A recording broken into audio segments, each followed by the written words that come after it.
Two. We're live, Mr. Jason. All right, I'm excited. I am too. How you doing, Mr. Jason? Pretty good, Mr. Craig. Let's dive into this real quick. We want to do this because it was something that we didn't realize when we were buying leads originally. Yeah. The actual true cost of the lead. Oh, yeah. I How do we remember find asking. that? Well, remember asking. Like, it starts with asking the right question, right? A lot of times you have people or agents asking. Well, people are agents and agents are people asking. What's the Interesting. best lead? What's the best lead company, or how much should I spend on the lead? Is that the Right. right question? No, it's how do we get to that the end result? We always have to start with the end result, which is the sale. So let's explain this in less than 5 minutes. Right now, Less than let's 5 minutes. dive in. Go. Why do cheap Okay, leads cost so much? boom. All right. Three main lead types.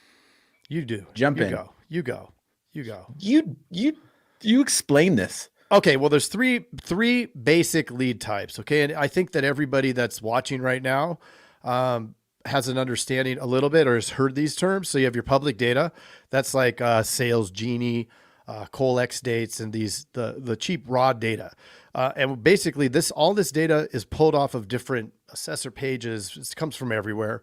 But it's a collection of information and data points that is semi-accurate, right? Not Yep. very great, but let's look at the metrics on it. The metrics are you're gonna see about a 1% contact rate. So, and once you have that contact rate, it's gonna be it's not gonna be there is an intent behind it. Okay, so that's the first piece.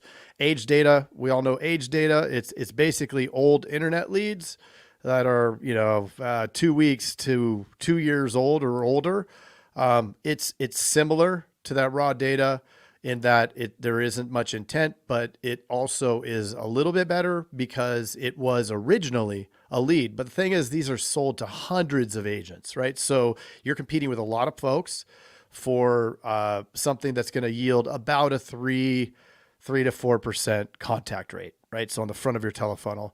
And then the last piece, which is live leads. So these are live internet leads, real time, like your Quote Wizard, EverQuote, ILB, ALM. All these type of companies are selling the real time, and these are the most effective because ding ding ding they have the highest contact rate, right? You're not going to get to your end result if you can't get enough people in the hopper.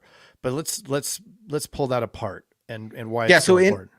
in Yeah. order, the cheapest leads to buy are the top ones, all the way to the most expensive to buy.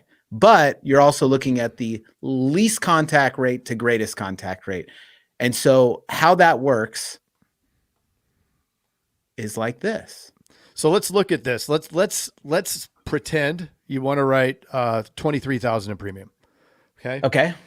So if you want to write 23% or 23,000, and let's say your closing percentage is 12% on these leads, and your average household premium is $1,200. Well, you can take this information, knowing the contact rate, and figure out exactly how many dials you need in order to make enough contacts to sell 23,000. Now, my eyes are old and I can hardly see, but how many dials is it to write 23,000? 152,000 dials. That's insane. So what I save in lead cost, I'm only spending $100 on leads. So wow, I got all these leads, but in order to get a hold of them, I got to make 152,000 dials. So obviously, the sales team isn't going to do that. Let's suppose you have a tele team, you have cheaper labor, which is the optimal way to do it to call on leads. You'd need 15 telemarketers over the course of the month at 500 dials a day each in order to get the 152,000 dials, which would yield 23,000 in premium. Now That is silly. right. And so that marketing spend would be 22 grand. And that's at a $9 an hour tele team. That's like the teledudes telemarketers. But looking at, if you had $12 telemarketers, right, in the office, add another 30% on top of that. Craziness. So, So let's go to age leads. Cost per sale would be about $1,100 on that. So that's very, very expensive. So aged leads, right? Your contact rate's about 3 times higher because it's a better scenario, but you're still going to have to make, with all the same parameters, is that 50,705? Yes. You'd have to Almost make 51,000. Almost 51,000 dials in order to get the contacts you need to push through the telefunnel so that you write 23,000. That's crazy. But Yep. so look at the difference here. Now, so you need 5 telemarketers in order to get to the result, which is going to cost about $7,000. And then those lead costs. So the leads are more. You're not spending $100. Now you're spending 400 or 355. But at the end of the day, your total marketing spend is still pretty high, right? 7,600 to get back 23,000 premium. I don't think that pencils. You're looking at a $400 cost per sale. So now let's look if you're buying real time. Let's say you're buying real time leads. You're getting them at $5 a pop. With the same numbers, you want to write 23,000 with a 12% closing, average household premium of 1,200. Now your lead spend is going to be higher, right? Now you're spending 3,500 on leads to have enough to fill the funnel to get to that result, but you only need one telemarketer and 10,000 dials. One. Yeah. So you're looking at a cost per sale. A lot less dials. Right. A lot less dials. So it happens quicker. And you're looking at a 261 cost per sale.